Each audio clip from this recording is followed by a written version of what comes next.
I'm waiting on Indiana to get over this 100-degree crap.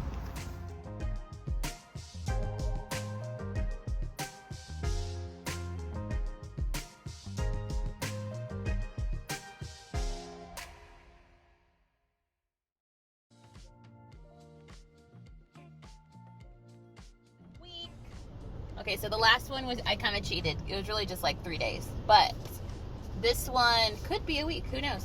We'll find out together. Today I'm heading off to get some Starbucks for one. I got to pick up some mail, you know, really exciting stuff. But I also have to go and actually work at the library because I do have a meeting. So hopefully I get some accounts for my new job so that I can get going and have a little bit more purpose to my day, because I've learned that without purpose to my day, I don't do anything. So there's always that. I just got a free pumpkin spice latte. This is the best day of my life. So last week was exciting. On Wednesday, my tire blew. I am terrible with keeping up with my car, so that was not surprising. But then on Friday, my best friend was in town. We had been like waiting to see each other. I wanted to hear how she loved her pants for the concert, and it sounds like they were a big hit. Pictures to come. We have to go on a photo date and like just take some really cute pictures with them. Witchy vibes all around.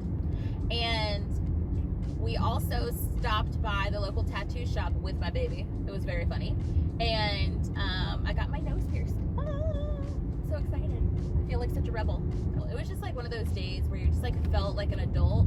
Like you've got a paycheck, you got your nose pierced, you got your baby walking around and he's moderately normal, and you like can go out to lunch with your friends. So those don't happen too often with me.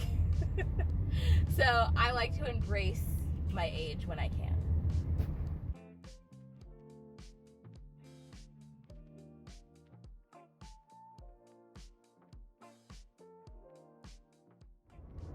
After yesterday's adventure at the library, today I'm hoping it's a little bit smoother.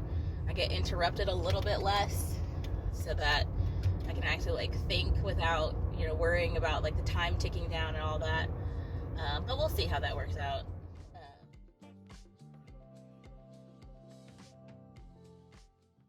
So I had to make a complaint about kind of the silliness of the study rooms at the library.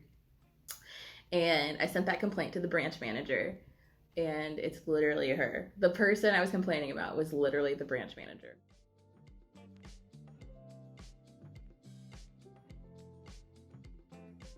So last night I had my first meeting with one of my friends who needs a costume for Halloween. You've probably seen the video. It's a Call the Midwife costume, so I'm super excited. This year I've been kind of focusing on getting back to like really liking the creative process. So in order to do that, I've had to say no to a lot of things. So in this particular case, I'm just excited to have been able to say yes to like a vintage, historical, like cool costume design that I can make from scratch instead of like, you know, making somebody bat ears or whatever the case is. So I'm really excited to be able to get back into like the fun stuff. And I want to build a portfolio that really shows what I'm actually into, not just, you know, what people have asked me to do. And that's the tough part of being a custom designer is, you know, at the beginning, you do have to just say yes. Like the answer is yes. Like I need money for rent. Yes. Like I need whatever the case is. If we're bartering and trading, the answer is yes. But, you know, when it comes down to, you know, 5-10 years down the road of having a business, you got to start being a little bit more picky, because you can get, you know, people who don't pay their bill. You get people that, you know, might not understand the scope of work. So they might want you to redo something 3, 4, 5 times, and then that initial price that you've required them to pay is basically nothing. So when you get a little bit more streetwise when it comes to building your business, those are some things that you can not have to worry about because you've chosen the correct target market, you're getting the right people in the door, you're saying no to things that don't fulfill you. And, you know, yeah, you might have a month where you make 1,000 and a month where you make 2, but it's better than having a month where you made $5,000 but you did $20,000 worth of work. So that's kind of where we're at in my career journey.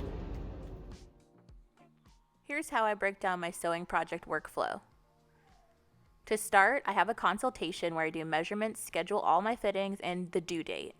I then source materials so that I can provide an accurate quote and hopefully receive a deposit. And once approved, we schedule out the work days that I need to be using to make sure I finish this on time. I then pattern, cut, and I'm sure to sew it up and complete. Usually, if I require a deposit, I will require payment upon receipt.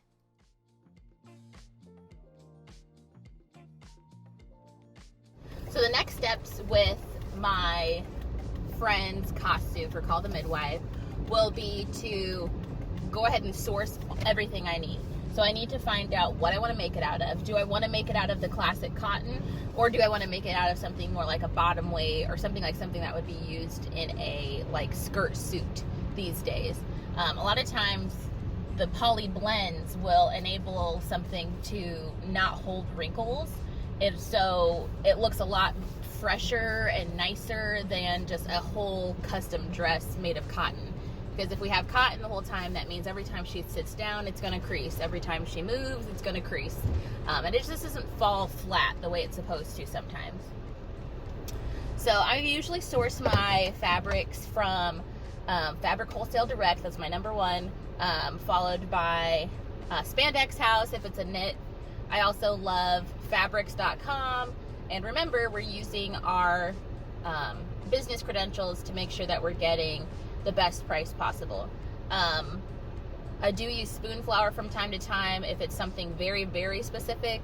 Like if I am personally designing the print and I want to print it on something, I do that. I do have a heat press now, so I could potentially make my own prints and fabrics and stuff for smaller pieces.